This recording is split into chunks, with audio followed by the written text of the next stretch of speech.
So the Heart Friends in Chile have actually asked for Serapis and his twin flame to come. So they are both here. And we know that the twin flame of Serapis is now ascended, and that is Anais Booth. And Serapis actually defers to her to share, I believe for the first time.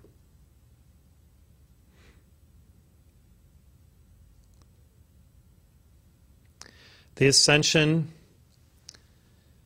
is a process. The ascension is a goal. The ascension is an alchemical union with God. The ascension is beautiful. It is something to be desired with one's entire being,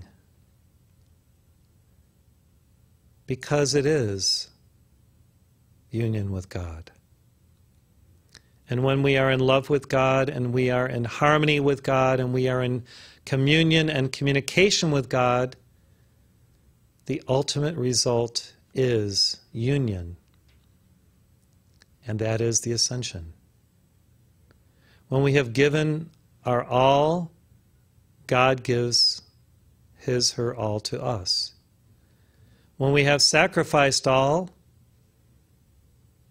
God has already sacrificed his Son for us, and we are raised on that same altar of light to then now serve as a fully self-realized Son of God, S-U-N, and son, daughter of God in our own right.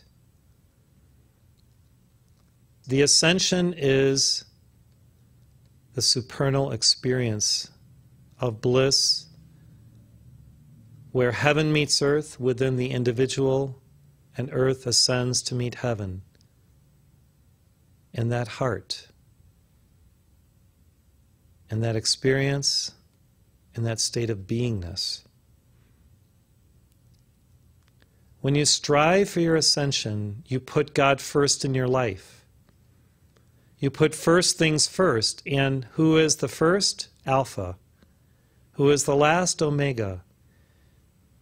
Omega initiates the spirals of the ascension within our physical temple, lights us as a sparkler, as a candle, as a firework, and then when the action of the fire is complete, we are reunited with Alpha.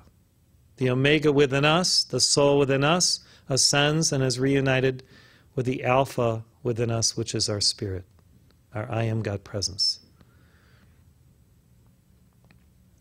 The ascension as a process, for most, takes eons of time, because God expects that we will experience life in these domains and bring, through the ascension process, elements of the earth into heaven to actually expand the kingdom of God within heaven through who we are, through our individuality now consecrated to our divine presence, and through bringing elements of our selfhood into that higher reality, there is an expansion of light both in heaven and upon earth.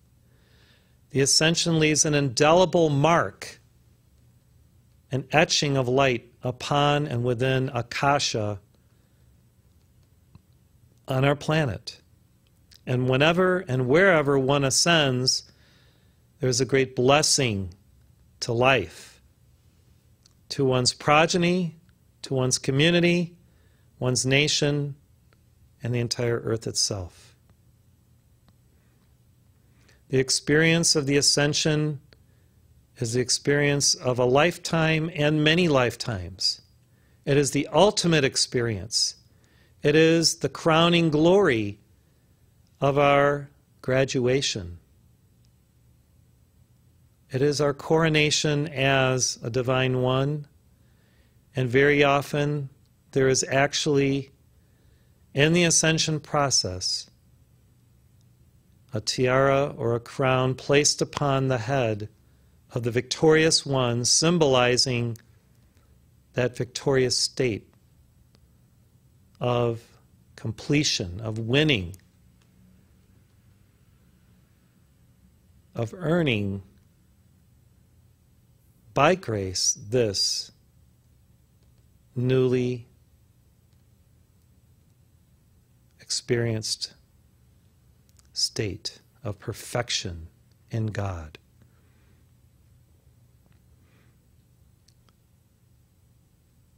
Anais reminds us that if we don't like our life, we can change it. And how do we change it? By accepting the ascension currents and fire within ourselves, ensconced all about us, dancing within us, transforming us day by day, glory to higher glory, until there is nothing left of the human in its imperfected state, and all that is left is the divine essence of our true self, our spirituality, our divine reality. We have been subsumed into God, and God raises us through that consummation and subsummation experience. It is the summation of being and the unconscious and the subconscious and even the conscious are now subsumed into the superconscious self. There is no more anything within that is hidden. Everything is evident. Everything is clear. We know who we are. There is no more shadow self. Whether you love your shadow self into its dissolving into the crystal clear purity of your true self, or you let it go, it's the same thing. It is dissolved. The shadow doesn't appear in the full blazing light of the sun when you are in heaven. There is no shadow of turning within the divine world. In our glory, we are in a constant state of giving praise to God through our light body, our love, our devotion to God, because this is how we arrived in heaven in the first place, through devotion, through understanding, through love.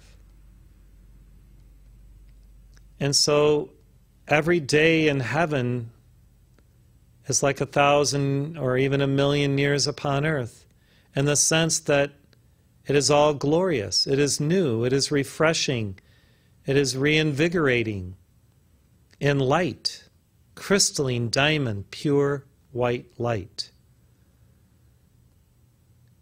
To behold God face to face can be our goal while upon earth. In heaven, it is the experience.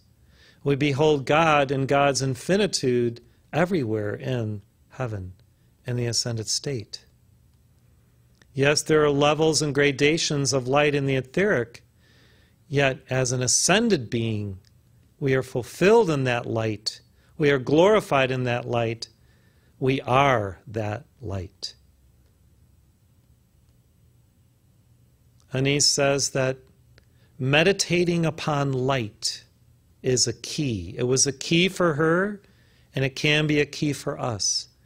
To meditate upon pure white light, and to feel yourself bathed in that light, glorified in that light, merged into that light, so that you, the human creation of your not-self, are dissolved into that light. There is no letting go of individuality in this experience because the real you continues to exist, yet the lesser self dissolves, and you embrace that light, and you realize that this is your nature. You were created by light. You are light. You have always been that light. There was never a time when you were not that light, and therefore you may as well accept it. You are light. I am light. We just proclaimed it in this song. I am the light. I am the light. What do those words really mean to you? Have you made them real in your life so that upon awakening in the morning, you actually feel light? You experience light. The sun is the great broadcaster of this reality, and so aligning ourselves with and befriending the sun brings us to that state of the understanding of who we are as God created ones. We can truly enjoy our life if we enjoy it in light rather than in darkness. Those who enjoy their lives in darkness do not realize that there is so much more to experience as a divine experience within the light. And so they must be urged to come into the light so that they can experience the new joy of the new day that is dawning and will continue to dawn, because heaven is like a continuous dawning. Not a dusking, a dawning. Imagine an eternal dawn where the light of the sun is always in a state of rising within you. Yes, there is the light of the noonday sun, and yet the concept of the dawning sun is one you could consider to reflect upon and meditate upon in order to learn how to accept the freshness, the brightness of the new day. Because this experience of the new day will bring you to the new you. Because within that new day is the new you, which is the ascending you, the resurrected you, the transfigured you, the victorious you.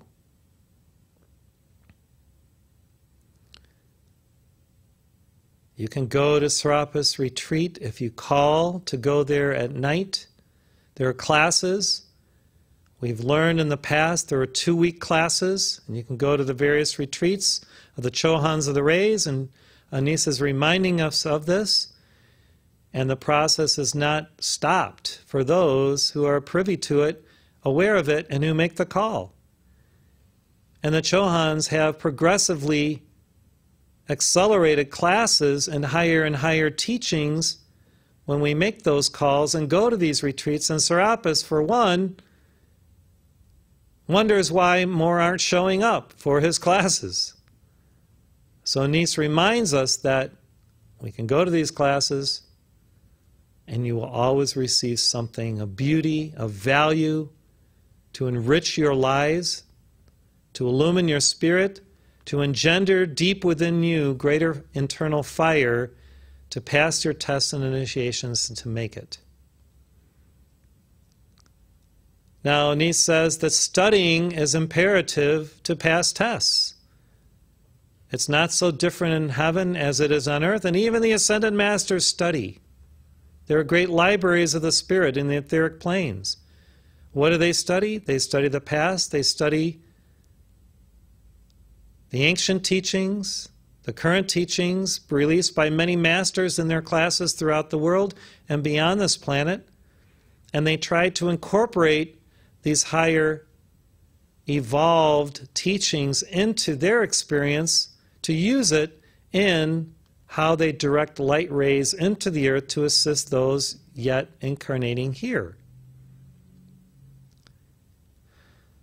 When you hear from a great master such as Gautama Buddha or Maximus or Alpha, you must be still to fully receive and be bathed in the light of their personhood, their divine individuality, if you would, and what they are emanating and the teaching and the essence of those rays of light in what they share.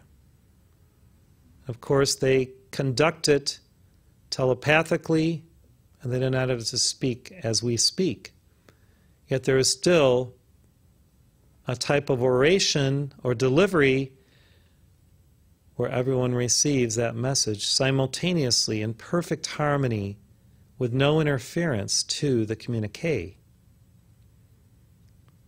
We can learn from how the Ascended Masters experience their receiving of instruction from, blessing by, and light from great ascended beings. And if we are sensitive enough to actually go in our finer bodies and remember some of these experiences, it will give us pause to consider how great they are and how we have much work to do. We have much to learn while yet even upon earth. Studying the heartstrings of the Ascended Masters through this and other sponsored dispensations, anointed messengers, is imperative for you to increase the yellow plume in your threefold flame to be blazing so bright that it will help you on your path to pass your tests, she says. If you do not study, don't expect to pass your tests always, because you have to study to know the law of your inner being, cosmic law, the law of truth, the law of compensation, so many divine laws. And if you know the law, then you can pass those tests with flying colors, and life becomes much easier because you don't have to repeat grades. You don't have to repeat those tests. It's the same on the initiatic path as it is in the schoolrooms upon earth. Yet how many truly study to show themselves approved unto God, as the scripture says, and to be ready for the next learning experience, the next class, the next test, the next initiation. If we are not listening to these messages and assimilating both the words and the light and the radiation within that light, don't expect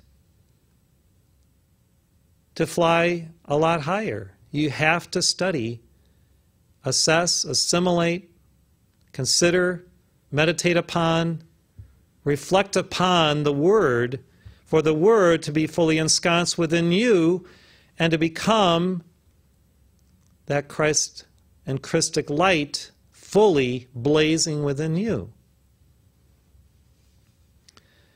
And he says you can even study the decrees that the Masters dictate through me and through other messengers.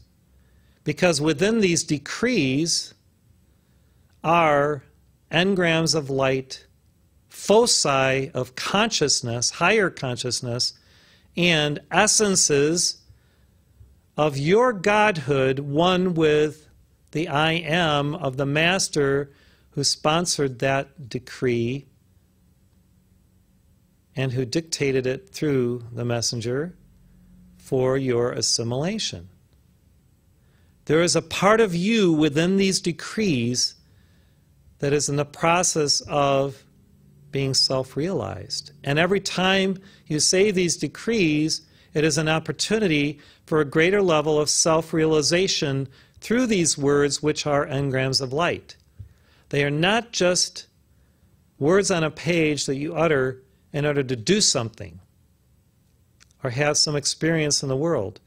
They are for your self-realization, and he says, had you considered this? These decrees are for your self-realization. When you say I am within these affirmations, a part of you should rise even as your higher self and its energies descend to raise you up, to pull you up.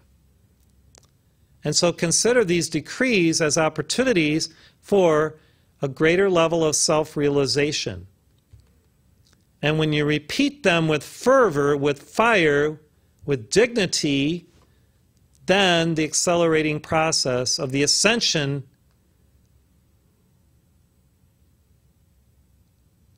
becomes more bright and evident to you. You feel yourself ascending as you pray. Ennoble yourself through these sacred words and allow the fire to dwell inside of you and around you and within you, and to allow that fire to burnish you and to glaze you with its radiance is what the experience of giving these decrees is about.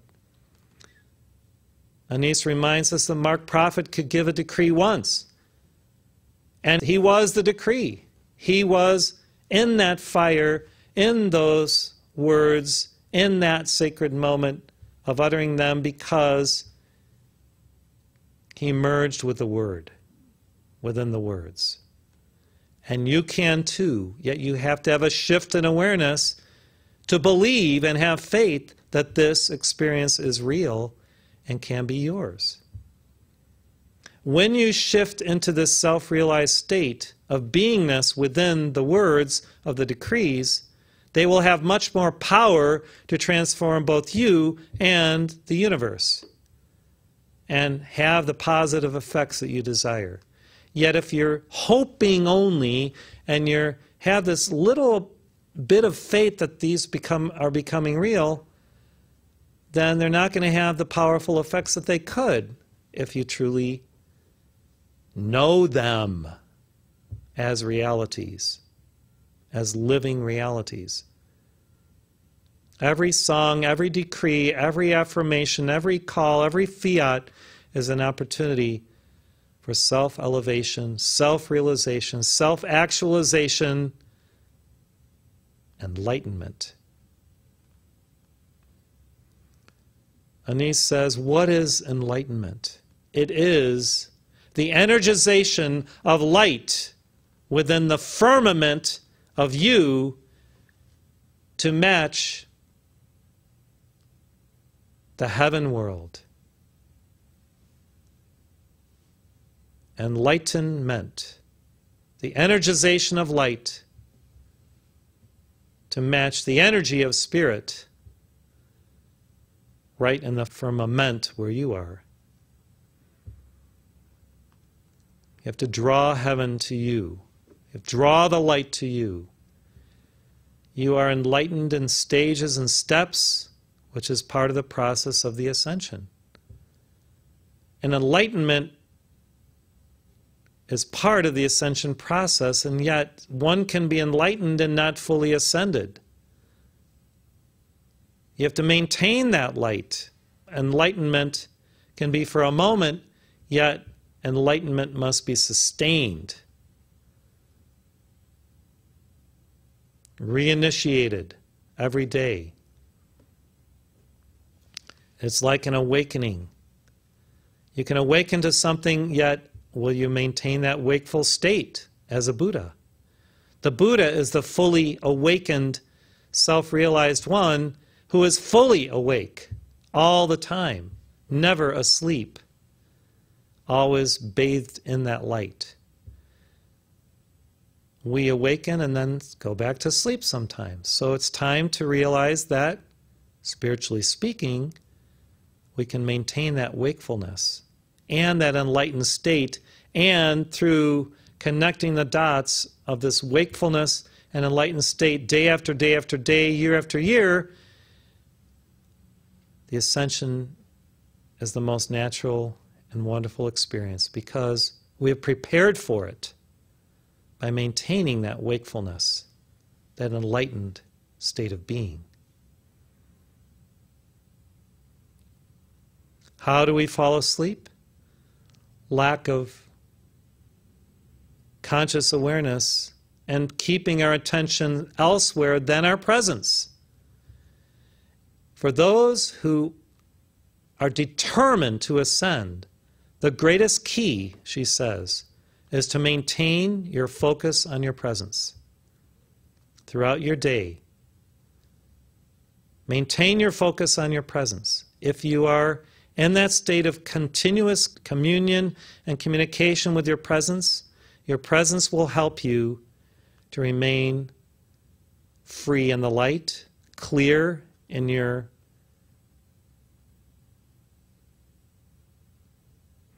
mental processes and your thinking and your cognizing.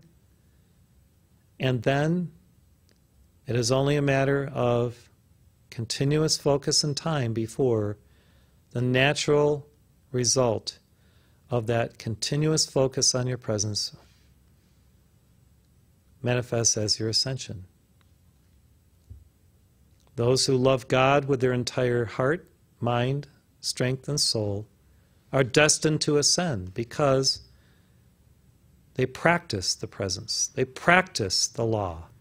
They practice becoming who they truly are through their love and focus upon God.